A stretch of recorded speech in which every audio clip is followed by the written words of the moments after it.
we got a chance to talk a couple months ago. You were doing your canned food drive, but hmm you've been really busy in the past couple months. Now that you're free to do some wrestling appearances Uh-huh. in TNA, MLW, GCW.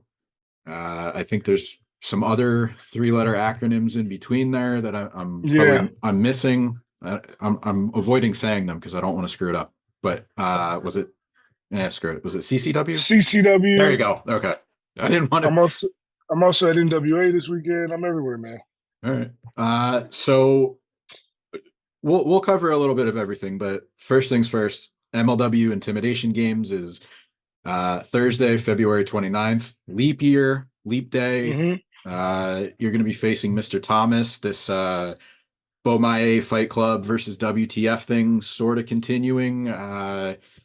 Talk to me about how the talks with MLW started, where you fit into the grand scheme of things, joining, you're backed by MSL on TV, but tell me how you fit in with everything. I was in the 9 months between the first time I got released and when I got brought back to SmackDown. I was already talking to the people at MLW about working with them. So when I became a free agent again, it was just a quick no-brainer to get back in the fold. Uh, I've had a relationship with Alex Kane for a long time now. He asked me for advice for a long time now, and clearly he's needed it. He now has to be shown what the teacher can actually teach the student.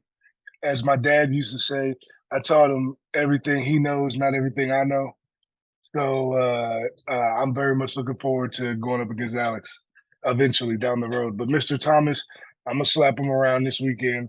Um, I said it before on Twitter. He's like the less evolved Pokemon version of me.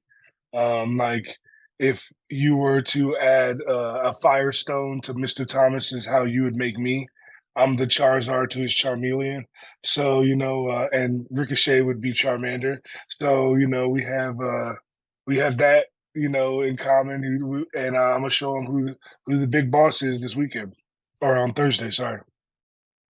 It's gonna be a fun show. MLW has a really fun live element to the shows. Little bit different where they air some of the stuff live and then tape for TV. Do you know if you're going to have a match for TV or maybe a teaser of like how much we're going to see you on TV after Intimidation Games? Um, Honestly, I don't know. I'll know all that when I get there on Thursday. I'm assuming it'll be on live on Thursday because let's be honest, the people want to see me. And that would make the most sense for it to be live. If it is live, I'll be pulling a Rick Rude and I'll be on MLW and TNA at the same time. So it'll be cool to be able to say that I did something like that. But if it is taped, either way, like I said, I'm gonna slap Mr. Thomas around, and it's gonna be a good night for me. Yeah, it's cool seeing how this is all unfolding because, like you mentioned, you're also doing TNA TV. I don't know if like I had any expectations for it. I just knew like you were coming in. It was advertised as here's the appearance, and then you have your issues with Joe Hendry, and it's been fun to watch. So hmm what's the dynamic there compared to working for MLW or these other companies we mentioned when we started recording? Like TNA is on TV. It's kind of like your first appearance, your reintroduction to the wrestling world. Where did you did you take a different approach for TNA, or is it all kind of like when I get No, there, it's let's a see what's good? no. It's more like it's not just TNA. It's at MLW. It's gonna be everywhere that I do. It's like I'm getting to do what I wanted to do. Mhm. I'm getting to do the things that I pitch. I'm getting to do the things that I know will work. Mhm. So like the entire concept with DJ Who Kid and the laptop. I bought the laptop at a pawn shop the night before. I put the stickers on the laptop. I told him where to stand. I told him when to, like, you know what I'm saying? Like, and everyone's like, that works so well. I'm like, I know. Mhm. You know what I'm saying? Like, I have good ideas. That's why people would take my ideas. You know what I'm saying? Like, I have good ideas. You know, in the past, there just wasn't a spot for me to shine. And I think that was intentional sometimes. And you know, that's just how the business works. But now I'm getting the opportunity to do the things that I want. The promo that I did with Alex Kane that got over 100,000 views on MLW's Twitter alone, that promo segment, nobody told me what to say. Nobody told me. They were just like, we need a promo for Alex Kane. And I sent it in. You know what I'm saying? So it's like, Mhm. I've always, the biggest, I think one of the biggest issues I've had in wrestling is the fact that wrestling fans and wrestling management don't understand that rap is promo. Mhm. Uh, like people are like, "Wow, I didn't know you were such a good promo." I'm like, I put rap videos out every single week. Rap videos are harder than promos because you have to rhyme Mhm. and be on time. Like a promo, you can pace yourself. So like, but that's why I don't do as many rap videos anymore because I want to show people that I'm the best promo in this business. And if anybody has a problem with me saying I'm the best promo in this business, diss me. Stand 6 feet away from me with a microphone. Let's both have microphones and see if you're better than me. If you, I don't think you are. I don't care who you are. So if you think you're better than me, let's actually do it. And I'll say this in this interview, and you can run this in print, and nobody will say shit because they know what the truth is. I'm not the most knowledge about a lot of hip hop or a lot of rap, but I know when you guys started doing the ciphers, like it was something different. And that's what, Mm-hmm. after watching wrestling for so long, there's obviously stuff that are going to be hallmarks. You want to see it over any kind of programming you're watching, like good guy overcoming the bad guy or certain Mm-hmm. hits, but like something comes along every once in a while like that, and it's like you don't understand it right away, but you know it's different. And Mm-hmm. I even said the same thing about like Shinsuke when he first got to WWE. Like he was Mm-hmm. he was just doing his own thing, and it was like you have my attention and let's see where this goes. And I think that's what Yeah. I gravitated towards the ciphers too. And the sad thing is, we only ever did the one, and then Yeah. and it was like, and it was funny because like all power in the world. I'm happy for Ashante to be tagging with Cedric, and I know that's gonna work because they're both great guys. But like, I always thought it was funny that they like the writing team put in their first ever segment that they did. They told Cedric to tell him, "Oh, you're doing the diss track thing again," and I thought that was hilarious because why would they even say that when they never let us put a single diss track on TV? Mhm. So it's like, so you're referencing something that you knew about and you're acknowledging that you ignored it. Like that was just funny to me. Mhm. But you know, it's like you know, I the things that I've been trying to do in this business have always been to be different because I'm not like anybody else. I didn't get into wrestling because I needed the money. I didn't get into wrestling because of I didn't have anything else to do. I got into wrestling because I fucking love this business. I when I was in the NFL, I spent my money traveling around the world to see wrestling. I've seen 20 different Ring of Honor tapings. I've been to 5 WrestleManias as a fan. I've been to the Royal Rumble. I've been all over the world watching wrestling. So it's like I love wrestling. When I was in high school, if I didn't make it to college, I on scholarship because I damn sure couldn't have afforded to go to college without a scholarship. Uh, I would have started wrestling. If I didn't make it in the NFL after college, I would have started wrestling. Like I just played 6 years in the NFL and then I started wrestling.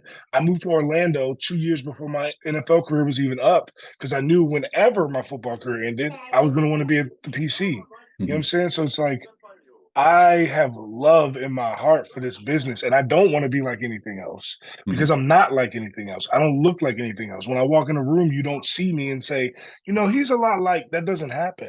So it's like, um, you know, like even like I make the joke about Mr. Thomas and Ricochet, but like neither one of them is like me either. We just all light skinned with beards, right? So it's like and bald. So it's like, like there's nothing like me in this business. And a lot of times when you're different, people don't know how to decipher it. And you, to your credit, you're like, well, you know, I didn't understand or I didn't know what was going on, but let me see how this plays out because you're intelligent. But most people would be like, I don't get this immediately right now, so I don't like it, right?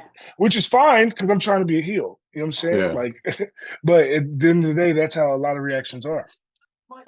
I think maybe it'll cut. At least for me, I think it comes with age too, because I'm Yeah. wondering how I would have received it this, like 10 or 15 years ago. Like, I like music, I like comic books, I like all these different things, but like, I don't know how I would have reacted to something in a wrestling environment because for so long I was like, and I can't remember who I said this to, but I used the comparison like I want my wrestling a certain way, or you watched a certain brand of wrestling, and then when that deviates from the norm, it's either Hmm. you really embrace it or you don't. And it was like kind of like people talk about the WWE style where it's like more of a storytelling style and it's not fast moves and high flying moves and stuff like that. And then it's like when you got that version of the thing people were talking about, it's like, oh, maybe we should like kind of ebb and flow and go back to what was there because now that you had that, you know,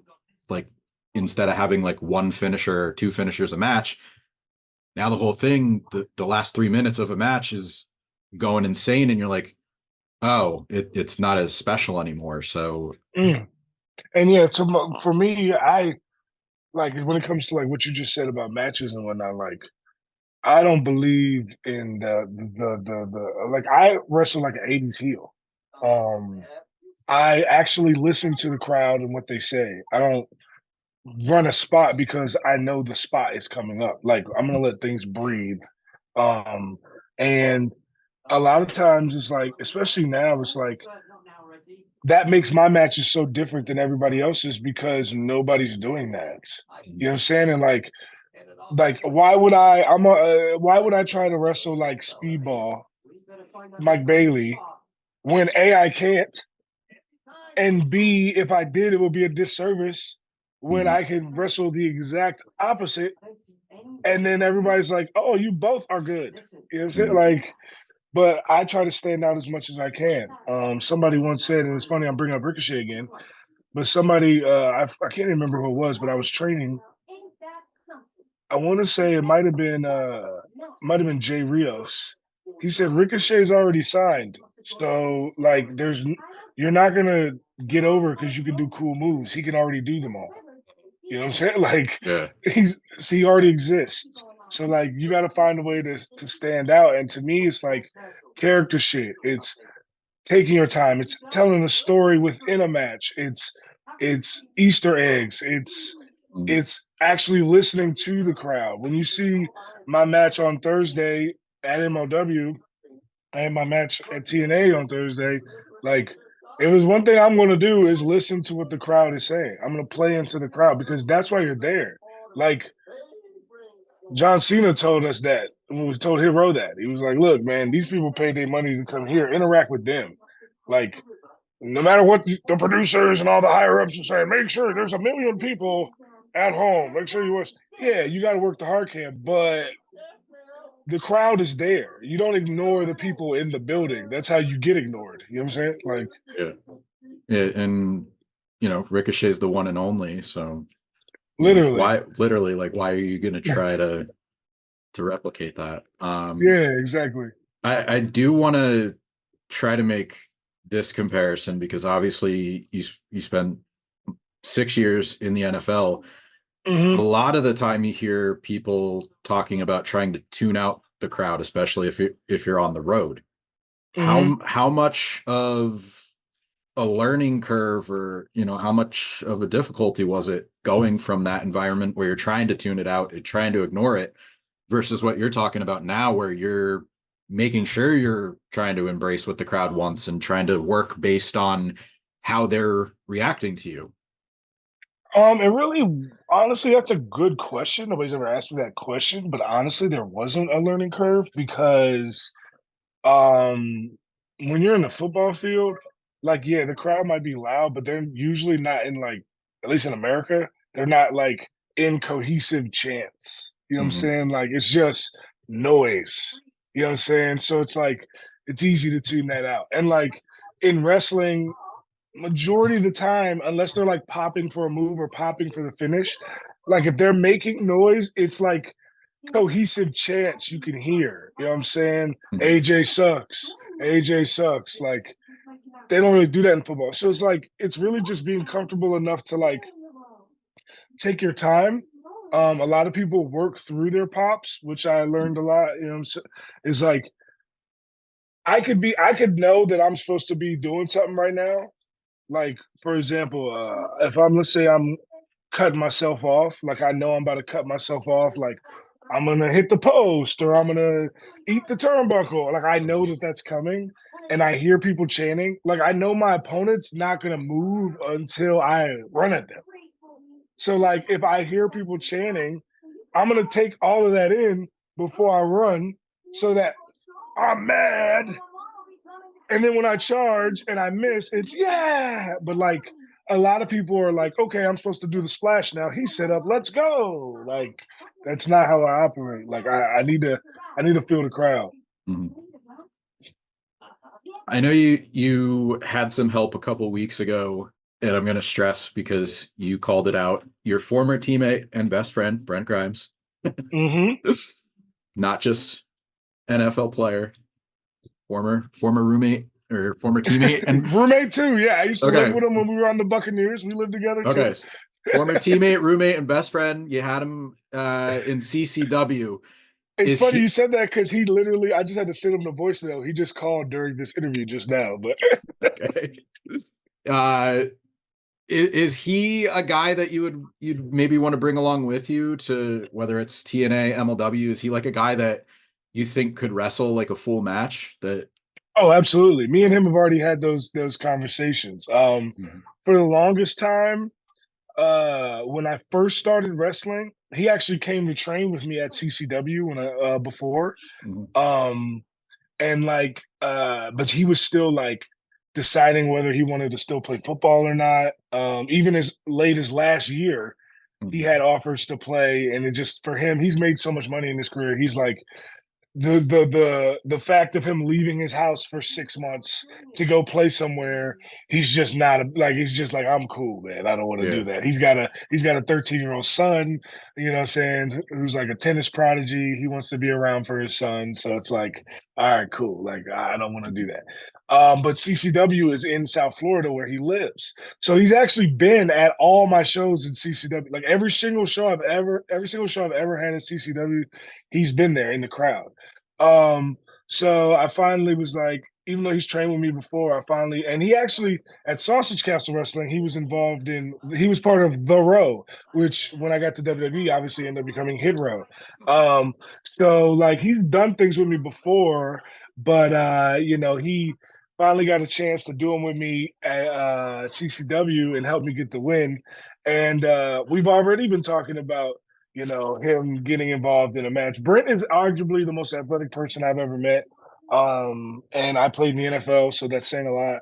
Mhm. He's in his 40s now, and he still has a 40-inch vertical. So, I mean, you know what I'm saying? Like, Yeah. like yeah, he's a specimen. So, like, obviously, he could do some really cool things in the ring. And we're looking forward to exploring that more for sure. You, I think I'm confident in saying this. You'll work with anyone. I think Yeah, for sure. so. And I think people have a hard time with that. And I'm talking about like some other wrestlers. You've seen some major stories in the past year or two where Hmm. people wouldn't do that. Hmm. Uh, I'll leave names out of it, but use your imagination. Yeah. But why do you think is this maybe an NFL mentality? Is this just you personally where like you're out there to make money. You want to Yeah. better your career as a wrestler. You want to make Yeah. money. Why do you think you have that mentality where maybe it hasn't uh, been more fully accepted in pro wrestling? Me personally, I can't speak for other people, but me personally, it's like people have dragged my name over bullshit for years. People have pretended I'm a bad person. People have Unfairly. run, yeah, you know what I'm saying? People Unfairly. have run unfairly. People have run articles about how bad a person I am while I'm literally sitting at my canned food drive for homeless children. This is the things that have happened in the past. So it's like I understand how the media and how perception can twist reality. And so, like, me personally, if I don't have like I don't have a personal problem with you. If I've never met you, like if if if I've never met you, there's nothing for me to like base my judgment off other than like, okay, what were you arrested for? And even if you were arrested for something, like I got people in my family that have been arrested for things. You know what I'm saying? Like my grandfather, my Papa Leon, is 75 years old and he spent 45 years of his life in prison. So it's like he just got home like 4 years ago. So it's like, who am I to judge people? Right. Mhm. But it's also like, you know how the wrestling business is just really clicky. Like I had a this weekend, I had a guy that was doing extra work at TNA come up to me and he was telling me how much of a fan of mine he was and how much he respected what I do for the black community. He was a black man too. And I was like, yo, you want to take a picture? And he's like, man, I don't know. You know, we're back here. I don't know if I don't want to get in trouble for taking a picture. I'm like, man, fuck that. Like, take this picture, bro. Like, if you like, people care too much about bullshit. And Mhm. to TNA's credit, they don't care about that. Like, they don't. That's not their motive. But like, people care too much about the bullshit in wrestling. Like, Mhm. this is all make believe, bro. We're all actors on a play. Like, play your role. Like, do I think that like LA Knight's a very good friend of mine, but I think that LA Knight would beat my ass in 2 minutes if we actually had a real fight? No. But like in a match, he can beat me in 5 seconds because it's all make believe, man. You know what I'm saying? Like, and he's my homeboy. So it's like you got to be willing to put the bullshit aside. But the problem is, in an industry that is not, in an industry that is scripted, people think the script is their real life. And I come into this from the NFL, like knowing that, like, and wrestlers hate when I say this, but like my job in wrestling is way easier than my job ever was in football. Mhm. Like in football, I'm literally fighting another overgrown grizzly bear gorilla man like myself for hours on end, physical assault. And if one of us gets hurt, oh well, sorry, better Mhm. luck next time. But like the entire point of going out there and doing matches is making sure everybody comes through safe through the curtain. Like like we're taking care of each other. And like I think sometimes people forget that too. Like I don't want to hurt nobody. I don't want nobody to hurt me. I want us all to make money. Like this is a show.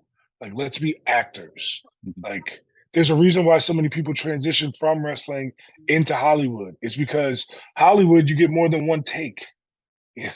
Like you get 30 takes, right? Mhm. So like we're live action stuntmen actors and like too many people put like too much and here's the thing, like I'm not judging nobody. Like I, for example, have a show like Effie.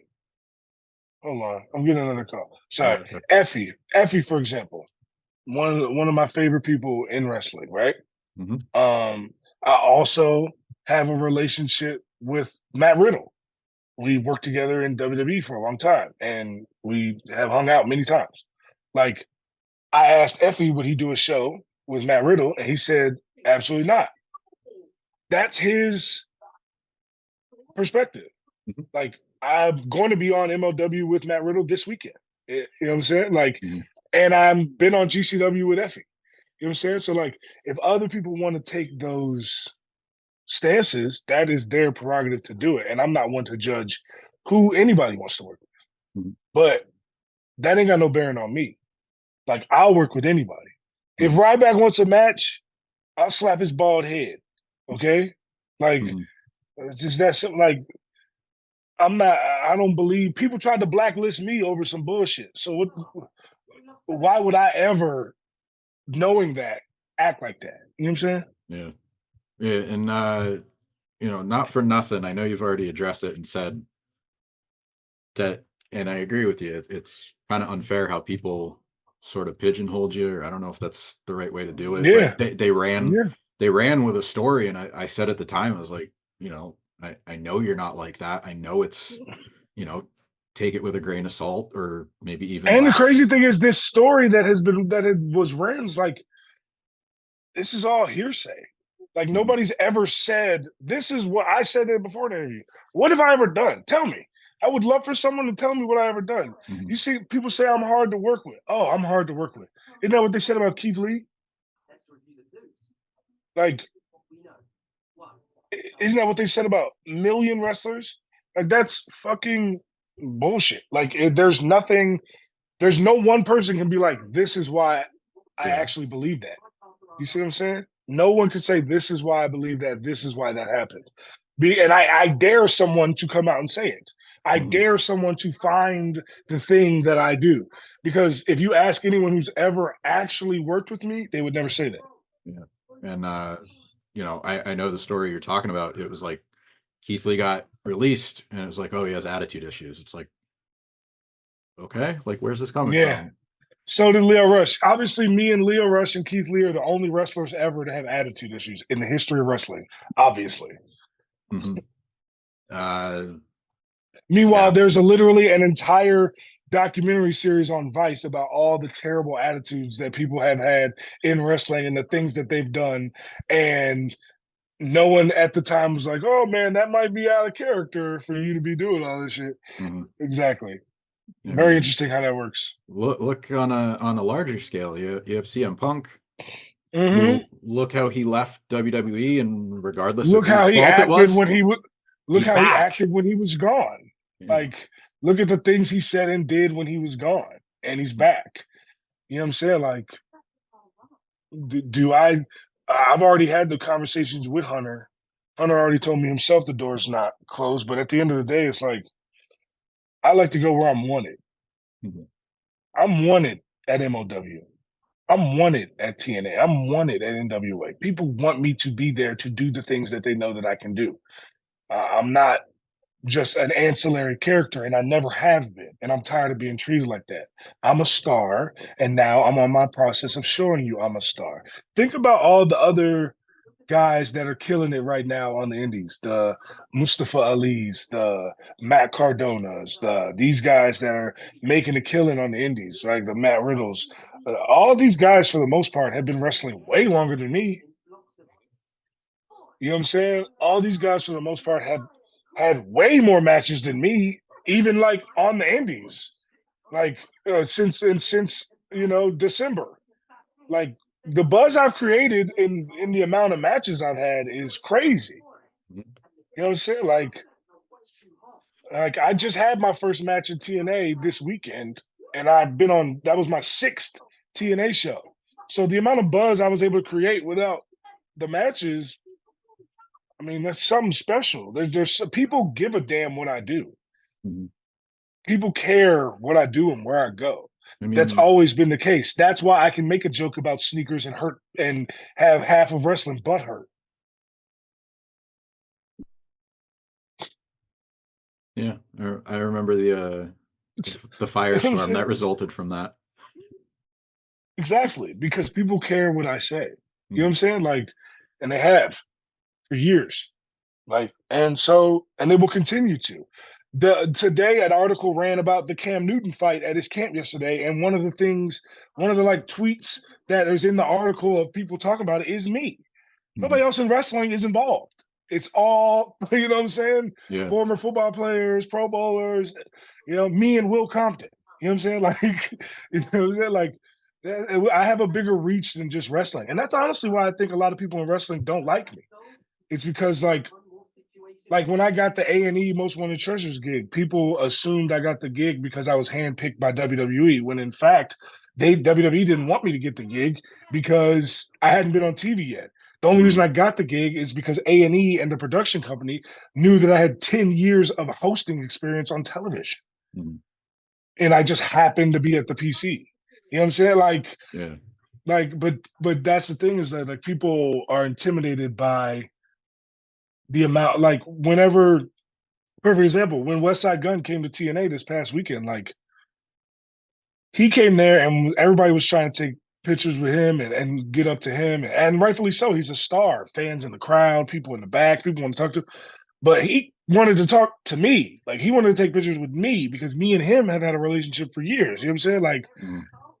so like we took pictures in the ring. We was in there talking, like we he was like, "Yo, come to Jamaica tomorrow." I'm like, "I can't come to Jamaica tomorrow, bro. I got a match tomorrow." But like, you know what I'm Yeah. saying? Like, you know what I'm saying? Like, these are the things that I can bring to the table. And finally, people are able to see that, Mhm. because I went like WWE doesn't need people that have the access that I have, because they have that access.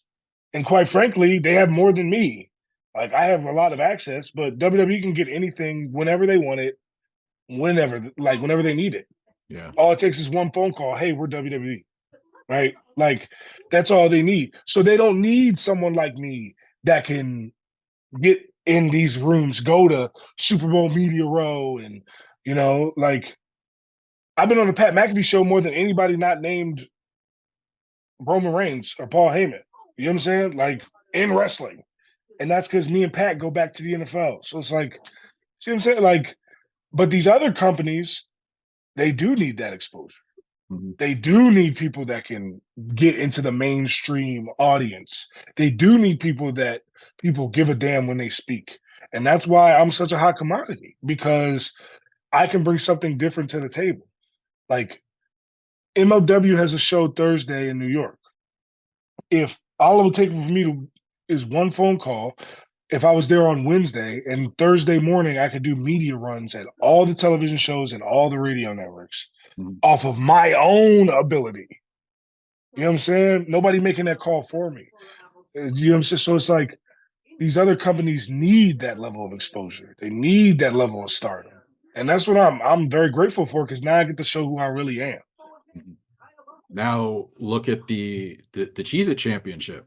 Like that was a Mm-hmm. really cool thing. Like big spot in a bowl game. There you go, showing it off. And you know, some 7 million people people watch that game.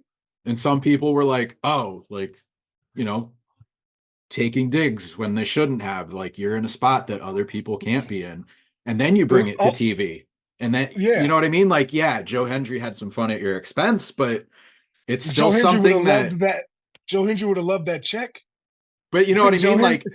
Like it's not happening on TNA TV if you weren't in that spot, if you didn't put yourself in that spot on a national level. Bingo. So it's like they do almost Bingo. work hand in hand. They do. And it's like, it's funny because like these people taking the digs and all, like them people would have left their firstborn child at home with someone they didn't know to watch them for 2 days so that they could fly out to Orlando and host the Cheez It Citrus Bowl as the Cheez It champion. So it's like, all right, yeah, you can pretend that this isn't cool, but it's one of one, nobody else. And the funniest part is like, I didn't even make that phone call. They called me.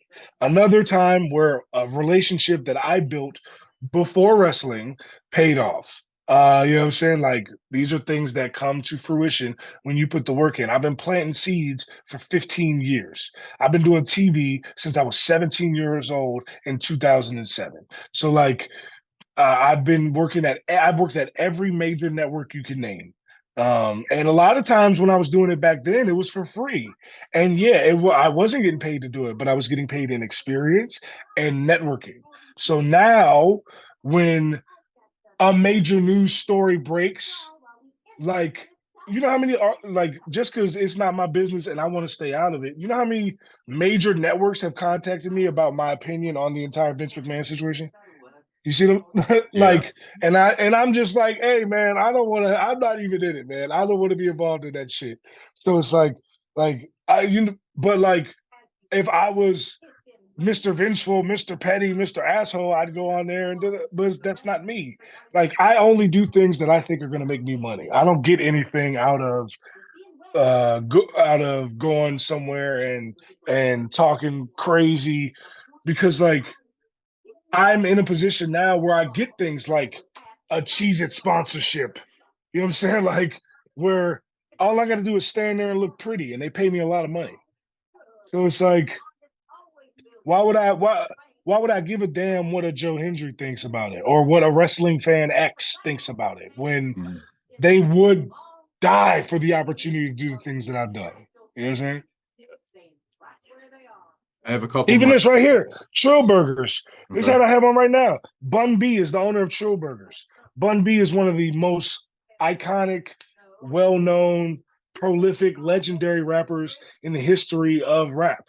He's on, I don't know if you know who Bun B is, but he's on the song Big Pimpin' with Jay-Z, which is a very, very well-known song, one of the most famous songs in hip-hop, right?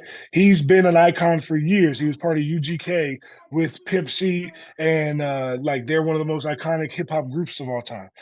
I I rep him because I met him, and he was a huge fan of what I can do, not just wrestling wise, but lyrically, and we became boys. Like I was hanging with him Super Bowl weekend in Vegas. Like Mhm. he's good people. He was supposed to actually be in New Orleans for TNA this past weekend, but it just didn't work out.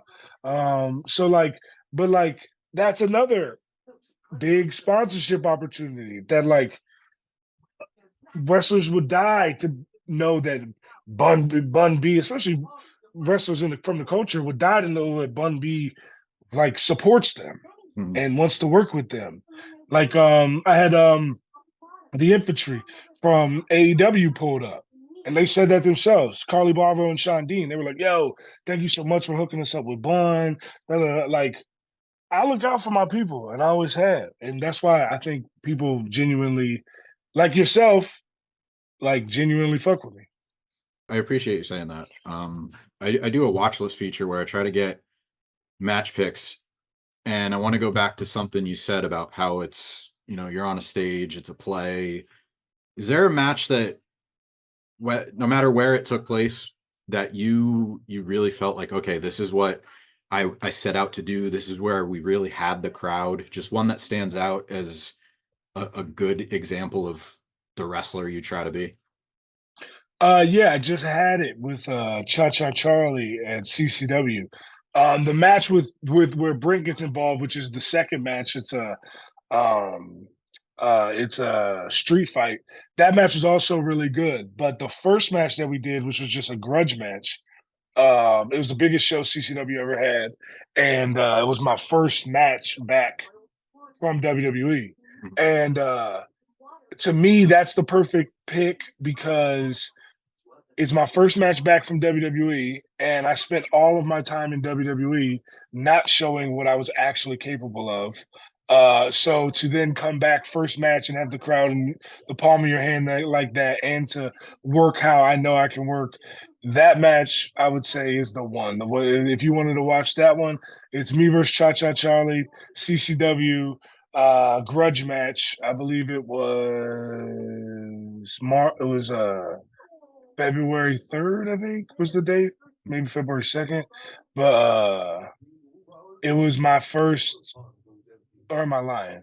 No, it was January like 6th, I think. It was something it was my first match back. And it was awesome because me and Cha Cha had that match planned out like years before, but then I got re-signed to WWE, so it was like we had to squash the series, but we brought it back better than ever, and yeah, it was the biggest show CCW ever had. There's probably like 500 people in there in a brewery. It was hot as hell, and the match was great, and the crowd was in it the whole time, and you get to see me at my peak. Like that's if you want to see what I bring to the table, like go watch that match. It's wrestling 101, man. It's really I'm really the old school 80s heel, man, and like I love what that match was, because it's like one of those things. It's like, you know, Ric Flair talks about it. Other people talk about it, like confidence. Like Mhm. I always had confidence in myself. Like, and even when nobody else had confidence in me, I had confidence in myself. And like when I got released the second time, I didn't lose my confidence. If anything, I got bolstered. Like, okay, motherfucker, you want to see how who I am? Okay. Mhm. So then for my first match back to go like that one did, it was like, yeah, I'm exactly who I say I am, and I'm ready to show everybody. Yeah. So it was like, even though I was confident going into it, coming out of it, I was like even more confident. I was like, yeah, that's it. And to that point, you could see a little bit of a shift in attitude too. It was almost like a chip or a confidence boost. Like even coming Yeah, off of I'm something not, like that, you know what I mean? Like, oh, I got released, but you kind of brought it to because another level. I don't got to be Mr. Nice Guy no more. I don't got to worry about ruffling people's feathers. I don't give a shit if you're mad at what I say anymore, because people will get mad at the things that I say that are true. So it's like, I don't care anymore. Like, Mhm. I was trying to be Mr. Nice Guy. It didn't work out for me. I was walked all over and I was disrespected. So it was like, now I'm going to show you who I really am. I'm not pulling my punches. I'm going to show you how I really can be. And now people are like, wow, I like this AJ. I'm like, this is the AJ that's always been there. You know what I'm saying? Like, Mhm. I went out of my way to be Mr. Nice Guy, even when I was getting shit on by commentary all the time, which was a work, you know what I'm saying? But like, even when that was happening, even when I was losing to Sheamus in 8 seconds and trending for 3 days, like I was Mr. Nice Guy. I wasn't an asshole about it. I didn't go out of my way to bitch and complain. And it got me fucking nothing. It got me nothing. I still was released for no reason at all. So now I'm like, okay, well, there's no point in me being nice. Nice guys finish last. I'm gonna be the real person. Y'all want me to be the asshole that nobody likes? I'm gonna show you how much nobody likes me. Mhm. And now I'm the biggest heel in wrestling. And you can say whatever you want, but how many other people could make Matt Cardona a heel tomorrow? I mean, a babyface tomorrow. How many people could make Sean Ross Sapp a babyface tomorrow? Name them. I know I could. Mhm. So it's like I'm ready to show everybody who exactly I am. That's why I'm hitting every single show possible, because I'm tired of my name being treated like I'm a lesser than. I'm the guy. I'm the guy. Go look at MLW social media. My announcement. Oh, go look at NWA. Go look at the numbers that me and Joe Hendry are doing on TNA. Mhm. Like, it ain't just me showing saying it. I'm showing. So it's like, go look. Go look at my numbers on GCW. Go look at the numbers that involve me and the ones that don't. Like, I'm the guy, and I'm tired of pretending I'm not anymore. I'm tired of playing Mr. Nice Guy. I'm tired of waiting my turn and all that other bullshit. I'm not playing that no more. None of these guys can deal with me, man. And that's why I say what I say. I say I'm the best promo in the business. And if anybody got a problem with it, feel free to say something. Like, I stand on mine. Before I get to my final question, I just want to say I respect that you are not only sharing that, but doing things the way you are, because like you said, you're not going to get things by waiting your turn. And you know Mm-hmm. uh it's paying off. Not to be too cliche, but the proof is in the pudding. Like you said, like Mm-hmm. you're seeing the results. So you know keep doing what you're doing. I knew it was working. I knew it was working crazy when Matt Cardona did a promo for GCW, and he talked about how he wants to fight Mustafa Ali. He has unfinished business with Nick Nemeth, and then he brought me up, and I was like, I ain't never worked with him. Like, he worked with both of them before. Like, he Yeah. know them. Like, I know him, but my only connection with him is through Mojo Raleigh, because me and Mojo played college football together, right? Mhm. So like, as soon as that happened, I'm like, oh, I got to be the hottest dude in wrestling, because Mhm. there's no other reason Cardona would even mention my name, because he's just about making money. Like we talk shit on the internet, but we both businessmen, and we know that eventually we're going to get a chance to face each other. Maybe at MLW if they're smart enough to book it, and it'll be a big time match. You know what I'm Mhm. saying? Like we know that. So like ever since then, I was like, oh. And at that point, I hadn't even wrestled a match at TNA. Mhm. I really hadn't even been on TNA at all. It was just off of my promos and everything building buzz. Like I'm at the point now where I'm ready to show that I'm the man. I'm not just saying I'm the man. I'm ready to show you I'm the man. And if you don't believe me, just watch. Plenty of places giving you that Mm-hmm. opportunity to prove it. Mm-hmm. Uh, I saw this earlier, so I gotta ask, what would you do for Chick-fil-A on a Sunday? Chick-fil-A on a Sunday, that's a great hey man, a lot, my boy. Like, I don't know why, but the cravings for Chick-fil-A increase exponentially on On the Sunday. Mhm. I landed at the airport yesterday and I was like, it's like 8 a.m. because I had a 6 a.m. flight out of New Orleans. Landed at like 8 a.m. I'm like, I'm gonna go get this Chick-fil-A breakfast. I'm like so hyped. And I'm like, it's Sunday. And I'm standing there with Zaya Brookside because we both talk about wanting to get Chick-fil-A. And at the same time, we both realize it's Sunday and we ain't getting no damn Chick-fil-A. And we're distraught. You know what I'm saying?